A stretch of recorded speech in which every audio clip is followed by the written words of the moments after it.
Hello everyone, आप सभी का इस वीडियो में स्वागत है। आज की इस वीडियो में हम लोग बात करने वाले हैं यूपी बीएड 2025 का जो नोटिफिकेशन आया है उसमें कौन लोग अप्लाई कर सकते हैं, यानी एंट्रेंस का जो एग्ज़ाम होगा उसमें कौन लोग अप्लाई कर सकते हैं, कितनी फ़ीस रखी गई है और क्या क्या डॉक्यूमेंट लगेगा, परीक्षा कब होगी।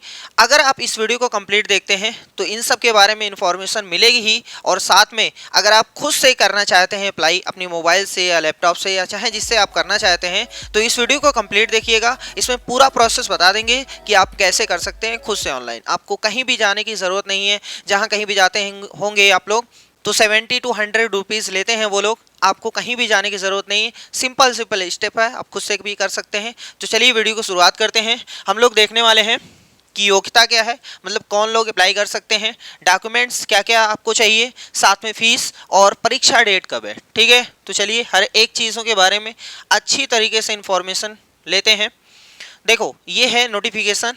इस बार का जो बीएड का एंट्रेंस एग्ज़ाम है वो फिर इस बार बुंदेलखंड विश्वविद्यालय यानी झांसी द्वारा आयोजित कराया जा रहा है, जिसमें देखते हैं कितने लोग आवेदन कर सकते हैं।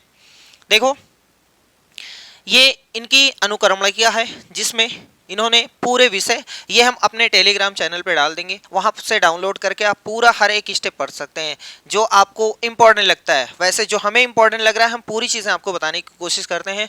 सबसे पहले इसमें बताया गया है कि शैक्षिक अर्हता क्या है, मतलब योग्यता क्या है। तो देखो कौन लोग, ये पूरा इन्होंने बताया है, लेकिन हम इनका निचोड़ बताते हैं। निचोड़ ये है कि अगर आप आवेदन करना चाहते हैं तो आपके पास ग्रेजुएशन में आपका, अगर आप जनरल या ओबीसी हैं, दोनों के लिए 50% मार्क्स कंपलसरी है। दोनों के लिए 50% मार्क्स कंपलसरी है। अगर उससे कम है तो आप आवेदन नहीं कर पाएंगे। और अगर आपने बीटेक किया है या बीई किया है, बैचलर ऑफ इंजीनियरिंग किया है, तो आपको 55% मार्क्स चाहिए। ठीक है, यहाँ तक समझ में आ गया। और वहीं अगर आप SC ST हैं तो आपको कोई बाउंडेशन नहीं है, बस आप पास होने चाहिए। कितने परसेंट है उससे मतलब नहीं करता, सिर्फ पास होना ज़रूरी है। एक चीज़ और, यहाँ पर जो लोग अपने लास्ट ईयर के एग्ज़ाम में हैं वो लोग भी आवेदन कर सकते हैं, लेकिन जब इनकी काउंसलिंग होगी तो उसमें आपको सर्टिफिकेट दिखाना ज़रूरी है। मतलब जहाँ से आपने आवेदन करते समय नंबर भरा था वो नंबर आपके पास रिटन फॉर्म में होना चाहिए, मतलब मार्कशीट होना ज़रूरी है आपके काउंसलिंग के टाइम में। तो ये थी अर्हता। आप इसको मेहनत से इसको पढ़ सकते हैं, बहुत ही अच्छी तरीके से पूरा लिखा हुआ है। दूसरी है महत्वपूर्ण तिथियाँ। देखो, विज्ञापन की तिथि जो आई थी वो 6 तारीख को, 6 फरवरी को। ऑनलाइन आवेदन पत्र की प्रारंभ तिथि कल से यानी 15 फरवरी से। अगर आप 8 तारीख तक आवेदन करते हैं, अभी आवेदन के पूरा प्रोसेस बताएंगे। अगर आप 8 तारीख तक आवेदन कर देते हैं 8 मार्च तक तो कोई भी लेट शुल्क नहीं लगेगा। लेकिन अगर आप 8 मार्च की बात करेंगे तो उसमें आपको लेट पेमेंट देना पड़ेगा। लेट पेमेंट कितना है वो भी अभी देख लेते हैं। देखो, उसके बाद विलंब शुल्क सहित आवेदन पत्र की अंतिम तिथि 15 तारीख है।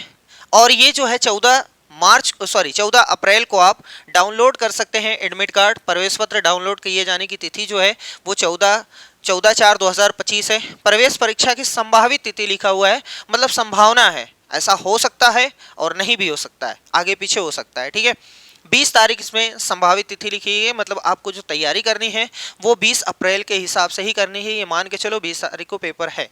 ठीक, और प्रवेश परीक्षा परिणाम की संभावित तिथि जो है, जो आपका रिजल्ट आएगा वो 25 मई को आने के चांस है। अगर 20 तारीख को हो गया तो 25 तारीख को आ जाएगा, 1 महीने 5 दिन बाद। ठीक है, और इसके बाद अगर आप के पास NSC का सर्टिफिकेट है या NCC का सर्टिफिकेट है या NSS का सर्टिफिकेट है तो आपको कुछ भारांक मिलता है। बहुत सारी चीज़ें हैं उसमें, आप पढ़ के देख लीजिएगा किस पे आपको 15 नंबर, किस पे 10 नंबर आपको भारांक मिलेगा। मतलब जैसे अगर आपने NCC का कोर्स किया है, सर्टिफिकेट आपके पास है, तो आपको 15 नंबर एक्स्ट्रा मिल जाएगा उन लोगों से जिनके पास नहीं है। ठीक है, अब हम लोग देखते हैं आवेदन का प्रोसेस क्या है। तो आवेदन में सबसे पहले आपको करना पड़ेगा रजिस्ट्रेशन। रजिस्ट्रेशन में आपसे ईमेल आईडी मांगेगा और बाकी बेसिक डिटेल मांगेगा, उसमें मोबाइल नंबर मांगेगा। ठीक है, मोबाइल नंबर आप खुद का डालिएगा।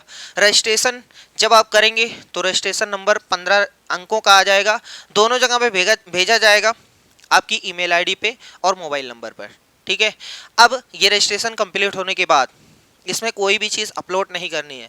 जब आप फॉर्म फिलअप करेंगे जस्ट उसके बाद फॉर्म आपको फिलअप करना है। बेसिक इन्फॉर्मेशन जितनी भी चीज़ें हैं वो आपसे अपलोड मांगेगा, 10th का सर्टिफिकेट और मार्कशीट जो भी है, 12th में भी, ग्रेजुएशन में भी, सभी चीज़ें आपको अपलोड करनी है। साथ में सिग्नेचर, फोटो और दोनों तर्जनी उंगली का फिंगरप्रिंट, ठीक है। इन सब सारी चीज़ों को आपको अपलोड करना है।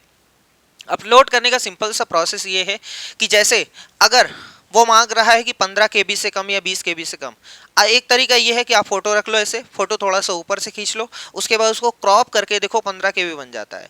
अगर आपको ऐसे नहीं समझ में आता है तो आप फोटो ऐसे नॉर्मल खींच लो, एक कोई भी एप्लीकेशन डाउनलोड कर लो, वहाँ से वो रिसाइज कर देगा, जितनी KB में आपको चाहिए उतना KB का हो जाएगा, फिर अपलोड कर दो। कोई भी लफड़ा नहीं है इसमें, ठीक है, एकदम आसान है। यहाँ पर याद रखिएगा, जितने भी आप सर्टिफिकेट वहाँ पर अपलोड करेंगे वही चीज़ आपको वहाँ दिखानी है काउंसलिंग में। तो जितने भी सर्टिफिकेट या अंक पत्र जो भी आप मेहनत से उसको अपलोड करते हैं तो अपने पास सुरक्षित रखिएगा, वही चीज़ वहाँ ले जाकर दिखाना है। अगर आप फिजिकल हैंडीकैप्ड हैं, कोई भी चीज़ है, तो उसका सर्टिफिकेट ज़रूर लगेगा। उसके बाद फॉर्म फिलअप होने के बाद आपको फ़ीस कटाना है। फ़ीस आप चाहे जैसे कटा सकते हैं। फ़ीस जनरल और OBC की है 1400 रुपीज़, वहीं SC ST की है वो 700 रुपये है। लेकिन अगर आप लेट पेमेंट के साथ देंगे तो जनरल और OBC की 2000 रुपये हो जाएगी, SC ST की आपको देना पड़ेगा 1000 रुपये, ठीक। और वहीं बात करें कि अगर आप दूसरे स्टेट से हैं, यूपी से नहीं हैं, तो भैया आप जनरल गिने जाएंगे, चाहे जिस कैटेगरी से बिलोंग करते हैं। तो आपको अगर लेट पेमेंट के साथ जमा होगी फीस तो आपकी 2000, वैसे आपकी 1400 रुपये, ठीक है। तो ये पूरा प्रोसेस है, आप खुद से भी कर सकते हैं या कहीं और से भरवा भी सकते हैं, ठीक है। आज की इस वीडियो में इतना ही, मिलते हैं नेक्स्ट वीडियो में, तब तक के लिए धन्यवाद।